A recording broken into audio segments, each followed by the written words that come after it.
है everyone, welcome to reaction mechanism. मैं हूं आनंद मिश्रा। आज के इस वीडियो में हम लोग बात करने वाले हैं केमिकल काइनेटिक्स चैप्टर से। एक टॉपिक है आर्डर ऑफ रिएक्शन। बहुत ही सिंपल टॉपिक होता है और ये जनरली लगभग हर एग्ज़ाम में इसके क्वेश्चन बन जाते हैं। अब बेसिकली अगर हम बात करें बोर्ड में, क्लास 12 के बोर्ड एग्ज़ाम में, तो यहाँ से क्वेश्चन बनने की संभावनाएं लगभग बनी रहती है, हर साल रिपीट होता है। ठीक है, तो चलिए आज हम उसके प्रॉपर ऑर्डर ऑफ रिएक्शन समझेंगे, कैसे निकाला जाएगा। ठीक है,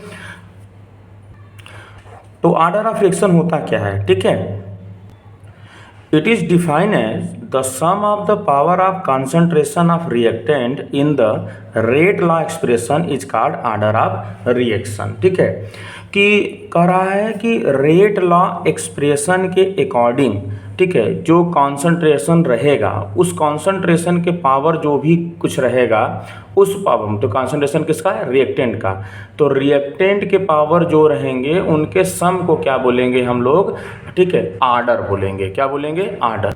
अच्छा, होना क्या चाहिए उसको, रेट लॉ एक्सप्रेशन होना चाहिए। क्या होना चाहिए, रेट लॉ एक्सप्रेशन। उस रेट लॉ एक्सप्रेशन में जो रिएक्टेंट रहेंगे उन रिएक्टेंट के पावर जो रहेगा उसका सम कहलाएगा उस रिएक्शन के लिए उसका ऑर्डर ऑफ रिएक्शन। इसको समझते हैं एग्जाम्पल के साथ।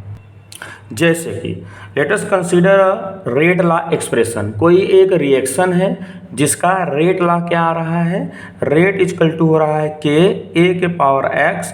ठीक है, ये यहाँ पर हम लोग ये ब्रैकेट बनाए हैं ना, वो ये कॉन्सेंट्रेशन का सिंबल होता है। तो कॉन्सेंट्रेशन ऑफ ए के पावर एक्स और कॉन्सेंट्रेशन बी के पावर वाई, ये किसी कोई इक्वेशन था, उस इक्वेशन का रेट लॉ एक्सप्रेशन है। ठीक है, रेट एक्सप्रेशन आपको ऑब्वियसली पता होगा। ठीक है, अच्छा, अब रेट लॉ में जो कॉन्सेंट्रेशन रहेगा रिएक्टेंट का, उसके पावर जो रहेंगे उन्हीं का सम कहलाता है ऑर्डर ऑफ रिएक्शन। तो अब order of reaction equal to क्या हो जाएगा, order of reaction equal to हो जाएगा power of concentration of reactant. तो पावर क्या है कंसंट्रेशन के, ए के कंसंट्रेशन ए के पावर क्या है एक्स, बी के पावर है वाई, तो इन्हीं का सम क्या हो जाएगा, आर्डर। ठीक है, तो क्या हो जाएगा, order of reaction equal to x plus Y.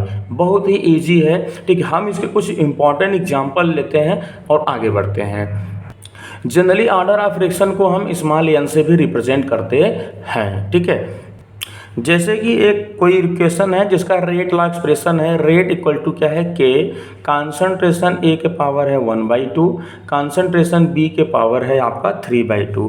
तो ऑर्डर क्या होगा, ऑर्डर होगा sum of the power of concentration of a and concentration of b. ठीक है, ये इसके पावर हो जाएगा। ठीक है, इसका पावर क्या है 1/2, तो 1/2 प्लस इसके पावर कितना है 3/2, तो 3/2 ओवरऑल कितना आ जाएगा 4/2, दैट इज 2। तो अब ये रिएक्शन किस ऑर्डर का रहा होगा, ये रिएक्शन रहा होगा सेकेंड ऑर्डर का। क्या रहा होगा, ये सेकेंड ऑर्डर का। ठीक है, नेक्स्ट एग्जांपल से समझते हैं।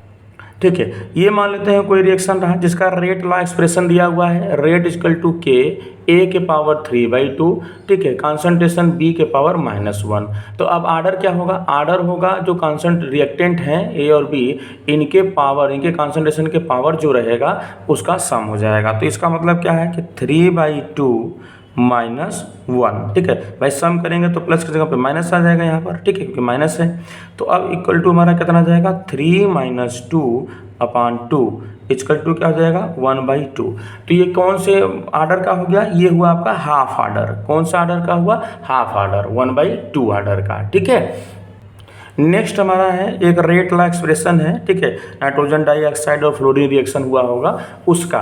ठीक है, तो रेट लॉ एक्सप्रेशन क्या दिया है, रेट इक्वल टू के concentration of NO2 and concentration of F2। ठीक है, अब इसका ऑर्डर पूछ रहा है। तो देखो, जब किसी के पावर, यहाँ पर पावर कुछ लिखा नहीं है ना, तो हम जनरली मान के क्या चलेंगे कि उनके पावर क्या रहा होगा, N1 रहा होगा। ठीक है, क्या रहा होगा 1, क्योंकि किसी के पावर जब कुछ लिखा नहीं है तो क्या होना चाहिए, वहाँ पर 1 होना चाहिए। ठीक है, 0 लिख नहीं सकते क्योंकि इसी के पावर अगर 0 होगा तो उस वैल्यू क्या हो जाएगी, 1 हो जाएगी। तो इसका मतलब है कि अगर यहाँ पर कुछ दिया नहीं है इसके पावर कॉन्सेंट्रेशन तो हम 1 मान के चलेंगे। ठीक है, तो यहाँ पर भी 1 हो गया।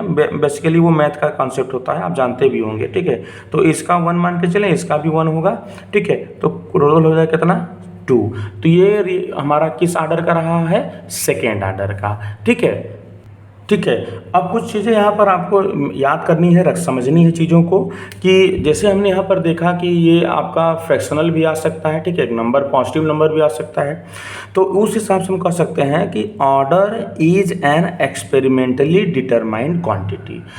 या तो ऐसे समझो कि रेट लॉ एक्चुअली में एक्सपेरिमेंटल डेटा होता है, ठीक है, जो रेट होता है वो एक्सपेरिमेंटल ही होता है। तो ऑर्डर भी क्या है, रेट लॉ पे डिपेंड कर रहा है, तो रेट लॉ भी क्या है, एक्सपेरिमेंटल है, तो ऑर्डर भी क्या होगा, एक्सपेरिमेंटली डिटरमाइंड क्वांटिटी।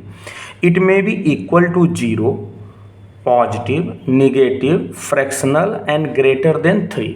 ठीक है, ये जो आपका ऑर्डर ऑफ फ्रैक्शन होता है वो 0 भी हो सकता है, जिसमें रेट ला एक्सप्रेशन हमारा क्या हो, कॉन्सेंट्रेशन पे डिपेंड ना करता हो रेट, तो वहाँ पर 0 आ सकता है। ठीक है, निगेटिव हो सकता है, फ्रैक्शनल हो सकता है, या फिर ग्रेटर देन 3 भी हो सकता है। ठीक है, अभी मैं एक रेट कांस्टेंट पे भी वीडियो लाऊंगा जहाँ पर आपको समझ में आएगा कि कब वो 0 हमारा कब होगा, या ऑर्डर कब हमारा फर्स्ट हो सकता है, उन सब पे भी। ठीक है, दूसरा इंपॉर्टेंट चीज़ ये भी याद रखना है कि infinite and imaginary value are not possible. अगर ऑर्डर की बात हो कि इनफाइनाइट हो सकती है तो नहीं, या इमेजिनरी हो सकता है तो नहीं, ये ऐसे वैल्यू पॉसिबल नहीं है। ठीक, वो फ्रैक्शनल हो सकता है, पॉजिटिव हो सकता है, नेगेटिव हो सकता है, 0 हो सकता है।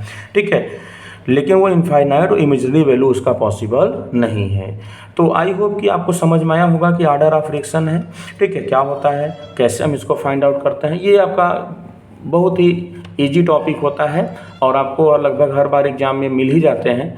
ठीक है, अगर यहाँ तक आपको वीडियो अच्छा लगा हो, पसंद आया हो, तो प्लीज़ चैनल को लाइक शेयर सब्सक्राइब करिएगा, और कमेंट बॉक्स में बताइएगा कि आप किस टॉपिक पे एक वीडियो चाहते हैं प्रॉपर नोट्स के साथ। ठीक है, thank you, God bless you all.